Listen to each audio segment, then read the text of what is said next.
শুধুমাত্র ওআইসিভুক্ত দেশগুলোতে যেই পরিমাণ জাকাত হয় সেটার পরিমাণ হলো $600 বিলিয়ন। এই যে জাকাতের অর্থে স্কিল ডেভেলপ করে বা স্বাবলম্বী করে স্থায়ী দারিদ্র্য বিমোচনের পথে নিয়ে যাওয়ার ক্ষেত্রে আমাদের আসন্না ফাউন্ডেশনের কিছু অভিজ্ঞতার জায়গা আছে।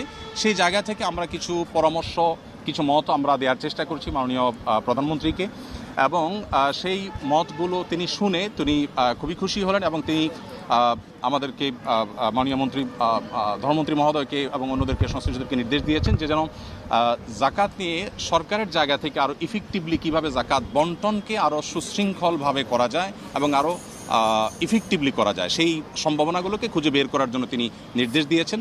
তো এখানে মন্ত্রী মহোদয় তাদের জায়গা থেকে তারা কাজ করবেন ইনশাআল্লাহ, এবং একটা কমিটি প্রস্তাবনা করেছেন। তিনি সেখানে আমাকেও থাকার জন্য নির্দেশ দিয়েছেন, অনুরোধ করেছেন।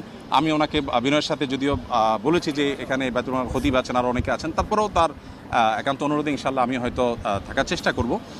দিন শেষে মূলত আমি আমার জায়গা থেকে যে প্রস্তাবনাটা দিয়েছি সেটা হলো যে এখন যেভাবে মানুষ যার যার মতো জাকাত দিচ্ছে এটা তো আছেই, এর পাশাপাশি চ্যারিটি প্রতিষ্ঠানগুলো যারা জাকাত কালেক্ট করছে তাদেরকে যদি একটা রেগুলেটরি জায়গা থেকে গভর্নমেন্ট যদি কিছু পলিসি করে দেয় এবং কে কতটা ইফেক্টিভলি কাজ করছে এটা একটা কম্পিটিশন যদি তৈরি করে দেয়, শুধুমাত্র ওআইসিভুক্ত দেশগুলোতে যেই পরিমাণ জাকাত হয় সেটার পরিমাণ হলো $600 বিলিয়ন, 45 লক্ষ কোটি টাকা পার ইয়ার শুধুমাত্র ওআইসিভুক্ত দেশগুলোতে জাকাত হয়।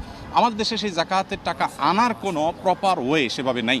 তো আমরা প্রস্তাবনা দিয়েছি যে যদি সেটাকে আনার ব্যবস্থা করা হয় তাহলে আমাদের জাতীয় অর্থনীতিতে এটা ব্যাপক ভূমিকা রাখবে ইনশাআল্লাহ, এবং সেই সাথে দরিদ্রকে সাময়িক কিছু টাকা পয়সা দিয়ে তার দারিদ্র্য আসলে দূর করা যায় না, বরং তাকে আইদার স্কিল ডেভেলপ করে দেওয়া আর না হয় তাকে স্বাবলম্বী করার কোনো একটা প্রসেসে যাওয়া, যেটা আমরা সুন্নাহ থেকে করছি।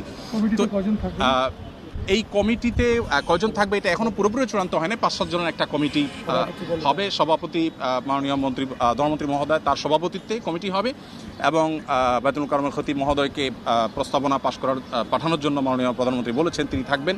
আর আমাকে যেহেতু তিনি অনুরোধ করেছেন আমি হয়তো থাকার চেষ্টা করব। সেই সাথে ইসলামী অর্থনীতি বিশেষজ্ঞ হিসাবে আমরা দেশ থেকে দেশের বাইরে থেকে 1-2 জনের নাম প্রস্তাব করেছি, তাদের সবাইকে নিয়ে হয়তো কমিটি গঠন হবে। কমিটি একটা সুপারিশ করবে।